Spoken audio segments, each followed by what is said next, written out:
ফ্ৰান আজি মই বনাবলৈ লৈছোঁ নৰসিংহ আৰু ভেদাইলতা পাতৰ লগত ভাঙোন মাছৰ জোল। এতিয়া মই নৰসিংহ আৰু ভেদাইলতা পাতখিনি ভালকৈ ধুই পেলাই এয়া মিক্সি বাতিটোত অলপমান পানী দি পেলাই মই গোটেইখিনি পেষ্ট বনাই লৈছোঁ। আৰু এইফালে এতিয়া মই মাছকেইপিছত নিমখ হালধি সানি পেলাই এয়া ফ্ৰাই কৰি ল'লোঁ। আৰু এয়া মই আদা নহৰু লগতে কেইটামান জালুক দি পেলাই মই এইখিনি থেতালি লৈছোঁ। এতিয়া এইফালে মই লৈছোঁ এটা আলু বইল কৰি পেলাই।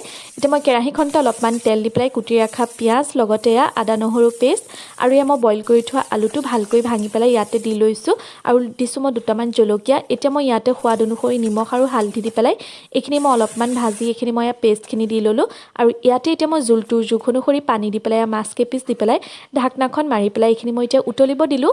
আৰু এয়া অলপ টাইম উতল অহাৰ পাছতে আমাৰ এয়া ৰেডি হৈ গ'ল ভেদাইলতা আৰু নৰসিংহ পাতৰ লগত ভাঙোন মাছৰ জোল। আৰু এতিয়া ঠাণ্ডাও আহি আছে যিহেতু এনেকৈ গৰম গৰমকৈ ভাতকেইটাৰ লগত খাবলৈ পালে ভালো লাগে। আপোনালোকেও এনেকৈ খাব, লগতে মোৰ চেনেলটো ছাবস্ক্ৰাইব কৰি দিব। আজিলৈ আহিছোঁ, বাই বাই।